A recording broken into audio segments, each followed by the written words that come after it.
माता पार्वती जब भगवान शंकर के समक्ष कैलाश पर्वत पर विदा होने के पश्चात पहुंचती हैं,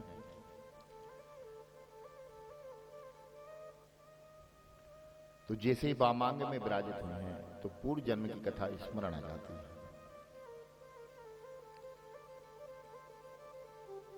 वो भगवान से वही कथा पूछती हैं जिस कथा से सती देह का त्याग करने का कारण बना था।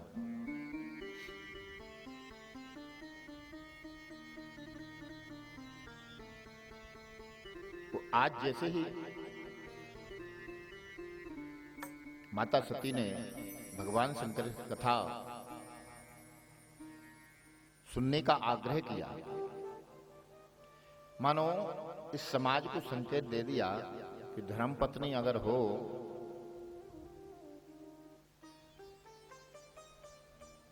और पति को अगर भगवान की तरफ मोड़ दे तो मात्र 2-5 मिनट, बस ज्यादा नहीं, क्योंकि गृहस्थ आश्रम में अधिक पूजा नहीं करनी चाहिए, अशांति होती है। अब आप कहें महाराज पहले हमें समझना होगा, देखिए इसका गलत अर्थ मत लगा लेना, गुरुजी पूजा के लिए मना कर रहे हैं, क्योंकि हमारे शास्त्रों में हर व्यक्ति की उम्र 100 वर्ष बताई है शास्त्रीय पद्धति से।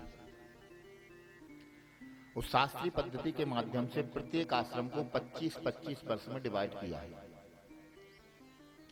जब व्यक्ति का जन्म होता है तो 1 वर्ष से लगाकर 25 वर्ष तक उसका ब्रह्मचारी आश्रम रहता है।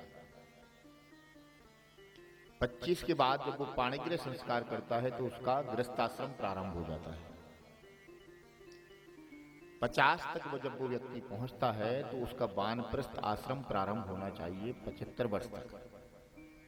वो 75 वर्ष के बाद उस व्यक्ति का संन्यास आश्रम प्रारंभ होना चाहिए। ये 4 आश्रम हर व्यक्ति से निकलना ही है। लेकिन हमारे साथ समस्या ये होती है कि हम लोग जब बीमार होते हैं तो सही डॉक्टर के पास न पहुंचकर, जैसे छाती अगर दर्द कर रही है तो पेट वाले के पास पहुंच जाते हैं। तो फिर क्या होता है, डॉक्टर भर्ती तो कर लेगा, लेकिन फिर हड्डी विशेषज्ञ किसी व्यक्ति को बुलाएगा, वो आएगा, फिर डबल चार्ज लगेगा। जिस अस्पताल में सुविधा है उसमें अगर लोग हैं, जिस पेट का अगर स्पेशलिस्ट है तो वही इलाज कर देगा, लेकिन नहीं है तो आपको भर्ती तो कर लेगा, क्योंकि हर जगह लिखा रहता है कि यहाँ सब चीजों का इलाज होता है, हर जगह रहता है। लेकिन वो अलग से व्यवस्था करते हैं, तो अलग से व्यवस्था करते हैं तो उनके आने जाने का किराया, ये सारी व्यवस्थाएं, और जो हमारी फीस 500 लगनी थी वहां पर 2500 लग जाती है। उसी प्रकार हमें कौन से आश्रम में किस प्रकार से रहना चाहिए। एक आश्रम में, ब्रह्मचारी आश्रम में 1 वर्ष से लगा के 25 वर्ष तक विद्या अध्ययन का शास्त्रीय पद्धति से बताया है। जितना भी विद्या अध्ययन करना है, माता पिता की छत्र छाया में रहने के पश्चात। लेकिन हर माता पिता चाहता है कि मेरा बेटा योग्य बन जाए। वो 25 वर्ष के बाद जब वो योग्य बने अथवा ना बने, फिर उसका पाणिग्रह संस्कार माने गृहस्थाश्रम की स्थिति प्रारंभ हो जाती है। वो गृहस्थाश्रम जब चलता है तो ये 50 वर्ष तक चलता है। बस गृहस्थाश्रम में ही पूजा पाठ कम बताइए, इस गृहस्थाश्रम में कर्म ज्यादा बताया है, कर्म पहले करना है। जैसे हमारे सम्मानी स्वतंत्र जी सक्सेना और की माता जी अनिल भैया का पाणिग्रह संस्कार किया इन्होंने 25 वर्ष के बाद, मान लो। इनके घर में धर्मपत्नी आई। अब धर्मपत्नी का कर्तव्य बनता है कि पूजा उन्हें ना करके वो गृहस्थाश्रम की व्यवस्था को सुचारू रूप से चलाते हुए अगर अपने जीवन का यापन करेंगे तो वही सबसे बड़ी पूजा है उनकी। नहीं तो माता जी चाय के लिए बैठी हैं, भैया श्रीमान जी नाश्ता के लिए बैठे हैं, अनिल भैया को नौकरी पे जाना है और उनकी धर्मपत्नी माला लेके बैठ जाए, तो बताइए उस घर में शांति रहेगी कि अशांति रहेगी? विचार करिए। तो उन धर्म पत्नी का सबसे पहला कर्तव्य बनता है कि भगवान का भजन ना करें वो, हाँ बिल्कुल ना। वो क्या करें, सबसे पहले उठें और हमारे गृहस्थाश्रम को किस चीज की आवश्यकता है उसकी पूर्ति करें।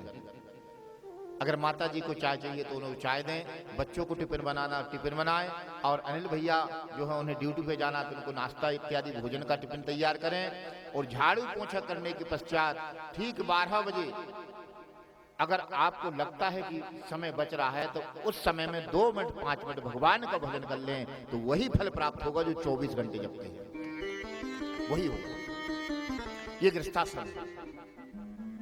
उसी प्रकार बेटों का भी कर्तव्य बनता है कि एक पिता ने जीवन भर सारी कमाई की, वो कमाई करने के पश्चात एक बेटे को बिजनेस खुलवा दिया कि बढ़िया बिजनेस चलाएगा या अपने पैरों पे खड़ा हो गया। सारी संपत्ति लगा दी एक पिता ने अपने बेटे के लिए। अच्छा बताइए भैया, वो बेटा अगर सुंदरकांड पाठ में लग जाए, 11 माला में लग जाए, अनुष्ठान करने लगे, हवन करने लगे और 2 बजे जाके अपना बिजनेस प्रारंभ करे, तो बताइए बिजनेस में घाटा लगेगा कि फायदा होगा? लॉस में जाएगा ना। उस बेटे का सबसे पहला कर्तव्य बनता है कि सबसे पहले उसका सबसे बड़ी पूजा है उसका कर्म, कि मेरे पिताजी ने सारी की सारी संपत्ति, सारा का सारा जीवन मेरे आगे बढ़ने के लिए और मेरे इस बिजनेस में लगाया है, तो मेरा कर्तव्य बनता है कि सबसे पहले मैं 9 बजे जाके अपना बिजनेस प्रारंभ करूं और वहीं बैठे बैठे एक अगरबत्ती अगर लगा दूं तो वही फल आपको प्राप्त होगा जो 24 घंटे भजने में होता है। क्योंकि ये कर्म है, हमें भगवान ने कर्म दिया है, इससे हमें विमुख नहीं होना चाहिए। जैसे एक बार नारद जी को बहुत अभिमान हो गया, भगवान में सबसे बड़ा भक्त मैं ही हूं भगवान का। उपदेशात्मक कथाएं हैं समाज के लिए। नारद जी को अभिमान हुआ तो नारद जी वैकुंठ पहुंचे, और वैकुंठ में पहुंचने के पश्चात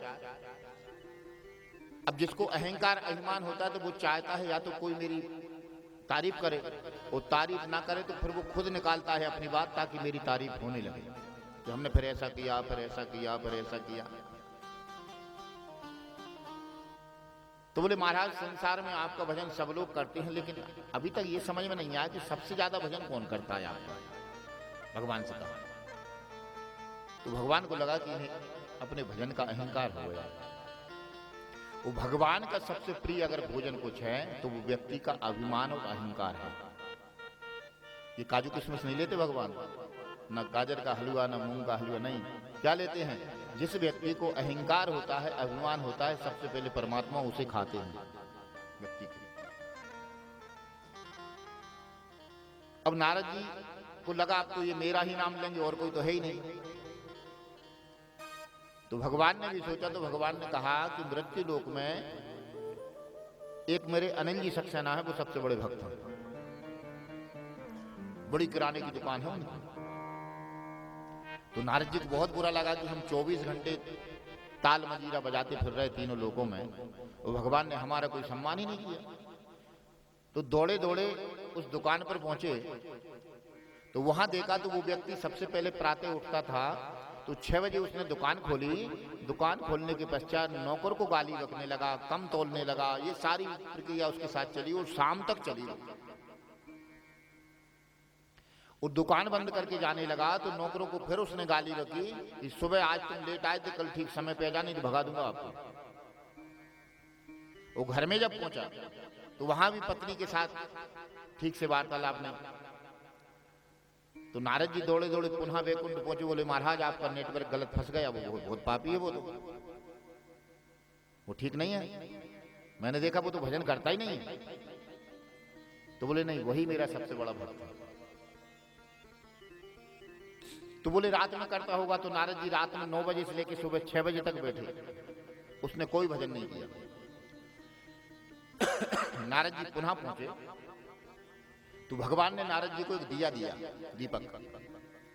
दीपक दिया, उसको जला दिया और उसको पूरा जो घी है उससे भर दिया। भरने के पश्चात नारद जी से कहा कि नारद जी पृथ्वी की परिक्रमा लगा के आप आइए, वो दीपक बुझे ना और उसमें से घी बाहर निकले ना। और भगवान ने थोड़ी सी हवा चला दी। तो नारद जी जब निकले तो हवा चले तो ऐसे हाथ लगा, कहीं ऐसे हाथ लगा, कहीं ऐसे हाथ लगाए, और बहुत परेशान हो गए। 4 घंटे में बहुत परेशान होकर भगवान के वैकुंठ पहुंचे। भगवान ने कहा हाँ। लगाया परकम? बोले हाँ। दीपक तो नहीं बुझा? बोले बिल्कुल नहीं बुझा। घी? बोले बिल्कुल नहीं गिरने दिया महाराज। तो बोले नारद जी एक बात बताओ, आपने इन 4 घंटे में मेरा कितनी बार नाम लिया? तो बोले महाराज वो तो हम भूल ही गए।